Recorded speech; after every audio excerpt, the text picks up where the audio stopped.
A Therapist Guide to Podcasting. In this video, I'm going to give you 6 simple steps to actually start the podcast that you want to start.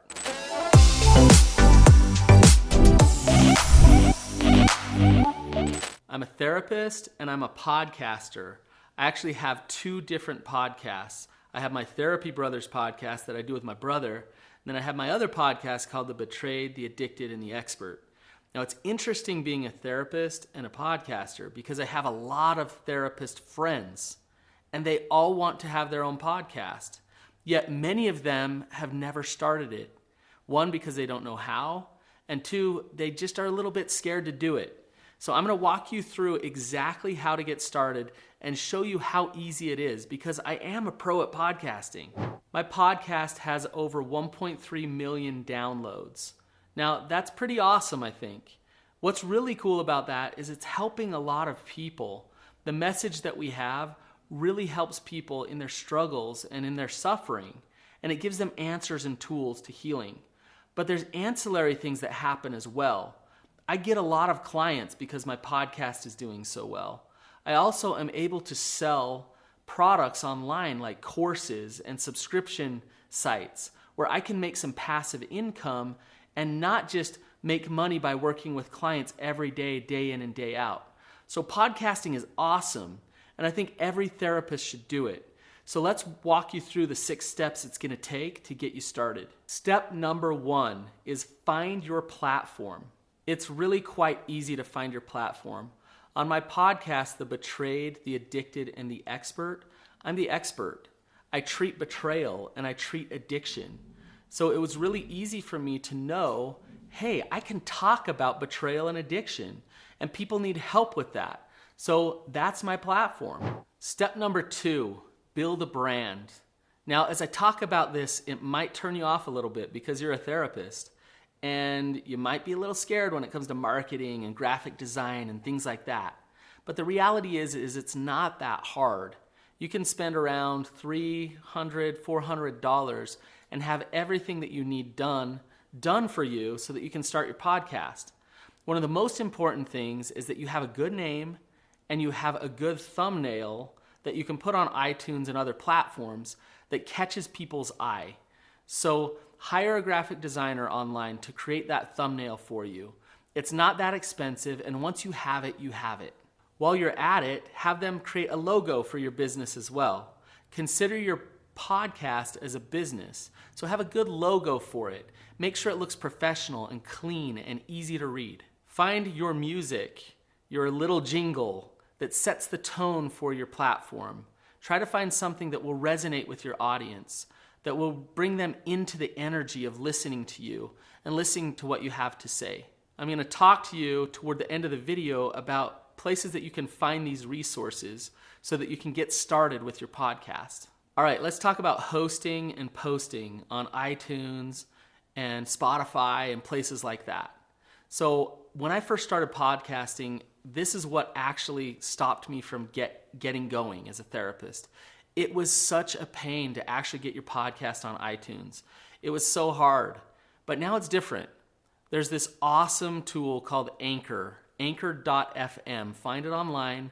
And I'm not promoting it because I'm making money off of them or anything like that. I just love it because it was so easy. They host your podcast for free and they actually distribute it to the platforms so that it can get listened to. They put it on iTunes for you. They get it on Spotify for you. So go to anchor.fm, host your podcast there, and you'll get it everywhere you need it to be. Before I give you pointers on the next step, which is editing and recording, please remember to like this video and subscribe to my channel. All right, step 4, let's talk about editing and recording. This is another thing that can really be intimidating for a therapist. A lot of us therapists aren't built for technology, but believe me, if I can do it, you can do it. So I would recommend to get a good microphone. You don't have to spend a ton of money on a microphone. I spent about $1,000 on mine, which is quite a bit. But if you get a microphone for $200 or $300, you can hook it into your laptop really easily. You can record on Zoom, and you can start to sound really professional. It's a big turnoff for your audience when your audio is really bad. And you actually waste a lot of your time talking when your audience doesn't want to listen to you just because it's annoying to listen to you. So actually spend a little bit of money, a little bit of research on finding a good mic and make that investment. As you're recording, remember not to be a perfectionist. This is what shuts so many therapists down. They want to get rid of every and every little glitch that they have. But here's a secret that I want you to understand, especially in the realm of therapy, in what we do. What people want to listen to us because we're authentic, because we're genuine. When you edit out every little thing, you don't seem as authentic. So yes, it's good to edit some things. It's good to edit the dead spaces and maybe some of the ums.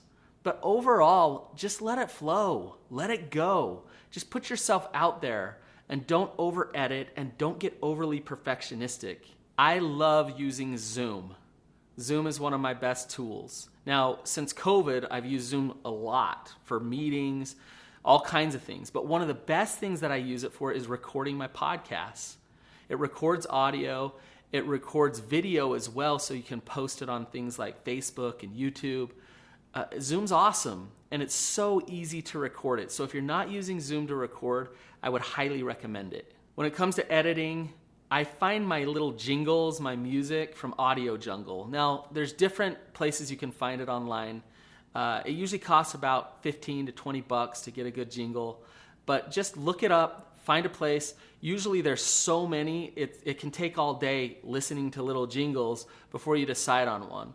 But find one, spend the money, buy it, it's yours, you can use it for your content, you own it, you're not gonna get sued down the road because you actually bought the rights to use it on your podcast.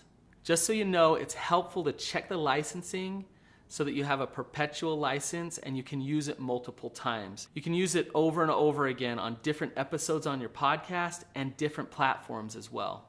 Editing is not that hard, but you can really get caught up in the weeds with it, meaning you can spend a lot of time. Now, I don't hire anybody to edit for me. I actually do it myself, but I don't do much editing. I make it really simple. I put it on Audio Jungle. I put my jingle in. I go through the episode really quickly, cut out the little things that I want to, and I put my ending jingle in, and that's it. That's all I do. And I put the content in the middle. It's a piece of cake. But if you find a good editor and you hire an editor, that's not a bad idea either, but it could cost you a lot of money. Okay, you found your platform, you've built a brand, you're recording, you're editing, you're hosting it. All of those things are great, but I want to warn you that you'll start recording and for a little while, not very many people are going to listen because you're just starting. So the last step, it's a critical step, is that you stay consistent with your content. Hang in there for a while. And the more consistent you are, the more listeners you're going to get that are going to start to resonate with your message. So plan to record several episodes for a while, maybe a few months, before you expect a lot of people to listen in. Now, when we think about a podcaster who's really successful, one guy that comes to mind is Joe Rogan. He's interesting because he actually records almost every day, and his episodes can be upwards of 2.5 hours long episodes. That means a lot of people are listening in for a lot of time. Now, that's his cadence. He does that much. I record once a week, my podcasts. Some people will do 2 or 3 times a week. But I would recommend that you get in a cadence and you stay consistent. You want to meet your audience's expectations. If they expect you to release 2 episodes a week, then release 2 episodes a week because they get used to it. They get used to, on their Tuesday morning drive, listening to Brannon talk about betrayal. And so they fire it up on Tuesday mornings. And if I'm not there, or I don't have a new episode that's released, then they're going to start to look elsewhere for content. The last step for your podcast is to consistently promote things and know when to nudge your audience. So I'll do little tiny things. Like, for example, I read a review at the beginning of every episode. And the reviews are great, they sound great, and they show that our podcast is being successful.